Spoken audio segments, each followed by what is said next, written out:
My mom refuses to take care of me after I give birth, and my dad doesn't love me, so I'm refusing to take care of them in their older years and disowning them.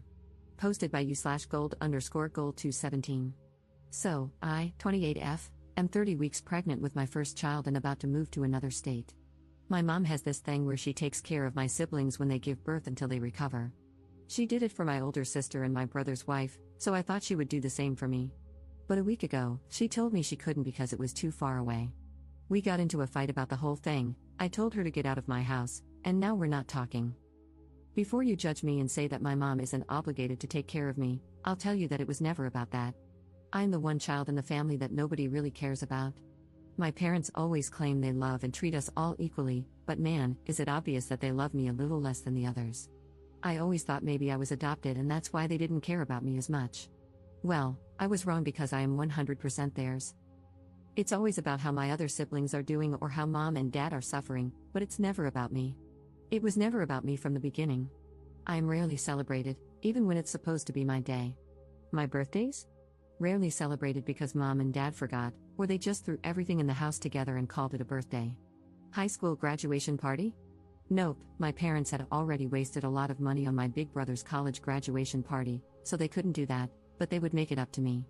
Do you think that ever happened? I'll give you a minute or two. If you guess no, congrats, you guessed right.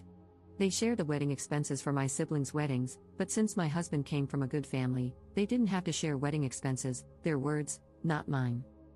I have always been the therapist who listens to my mom and dad's rough days or the one who has to help mom because my older siblings have too much schoolwork or because my younger siblings are too young to do that kind of work.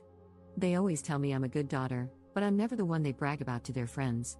I did everything in my power to make them proud, but my achievements will always be below my siblings. I have tried to talk to them about how I feel multiple times before, but all I ever get is a harsh scolding about how I was being spoiled. I hated my life until I got out of that house, but I never had the courage to let go of them, thinking they would change. Well, my mom just proved me wrong. Mind you, my older sister lives a whole ocean away from us, but mom decided that taking a 10+ hour flight to another continent, twice, was not hard at all. But all of a sudden, taking a 4-hour ride to my home is too much? Especially when I'm in a place where I don't know anyone except my husband? I'm so effing tired of them putting everyone else above me. So, I'll make things right between us before I leave because I don't want to end things on a bad note. But once I get to my new home, I'll just cut all contact. I don't think I have the energy to deal with this crap anymore.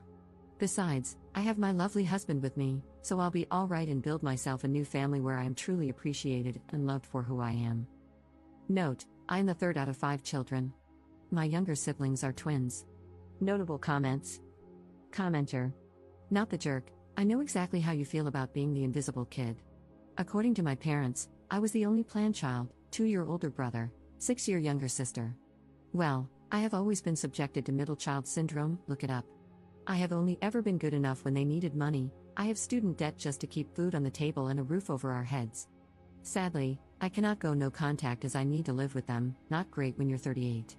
I cannot afford to live on my own here. Go no contact, or low at first, with your parents, as they do not care about you. Believe it from someone who has been there for 10 years longer than you. It's terrible, but once you accept it, your mental health will get better. Just remember that you should never be available if any of your family members, those who do not care about you, ever need help or need to be taken care of. Good luck with the upcoming birth, and make sure you and your husband enjoy this new chapter in your life. Commenter 2. Not the jerk, tell her you can't keep in touch, it is too far away. Update 3 months later. Hello, first, I would like to thank everyone for their kind advice. I was honestly shocked when I saw all of these messages. I really appreciate it. A lot has happened since my last post. I tried to call my parents, but they had blocked me, and I couldn't reach them. Still, I was determined to get the closure that the younger version of me wanted. So, I called my older brother and asked if we could meet up and talk about the situation. He told me that he wouldn't meet up with me after what I had done to our mother and berated me, saying that I was an ungrateful person and that mom was under a lot of stress and pain because of me. I told him that it wasn't fair for him to just assume I was the villain and that he couldn't even understand my point of view because they didn't treat him the way they treated me my whole life.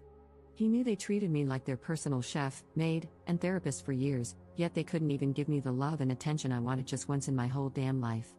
He basically screamed at me through the phone, calling me a piece of trash for saying that, insisting that mom and dad treated us all equally, and claiming I was just a damn narcissist who can't think about anyone but myself. I tried to talk, but my emotions got the better of me, and I started breaking down on the phone. He hung up on me. I even started asking myself if I really was the narcissist my family seemed to think I was. But my husband came to the rescue and helped me through all of this, though the doubt that maybe I was in the wrong still lingered in my head.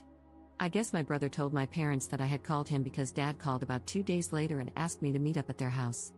I was about to say no, but I couldn't because his voice was filled with remorse.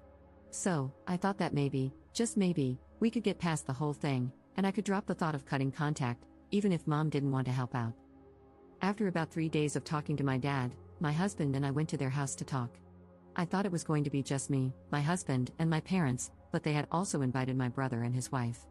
As soon as we sat down, my dad started talking about how disappointed he was in me and how things shouldn't have led to this. I told him he was right, things shouldn't have escalated to this point, but I had assumed that since Mom helped take care of my sister and my brother's wife, she would do the same for me. Instead, she just favored everyone else over me, and it was frustrating. I told them how I had felt for years and shared everything I had said to you all. But they all acted like they didn't care, which honestly hurt like hell. At that moment, I knew I didn't mean anything to them, so why was I fighting to be part of a family that didn't want me? My husband was about to speak, but I told him not to. Everyone gave their opinions, basically blaming me. Then Dad asked if I wanted to say anything to Mom. I told her that I was sorry because I didn't want any bad blood between us before I closed this chapter and moved on with my life, but she didn't say anything back. Dad said we needed some time to cool off and set some boundaries, and I guess that was it between us. Over the next 2 weeks, we packed up and left the state. I didn't tell anyone where my new house was. Only after I had arrived and settled down did I write a long message explaining everything they had done and how I felt. At the end of the message, I told them I was completely cutting contact with my parents and older brother. I changed my phone number and blocked all of my family on social media. And you know what? My life has never been this peaceful in a long time.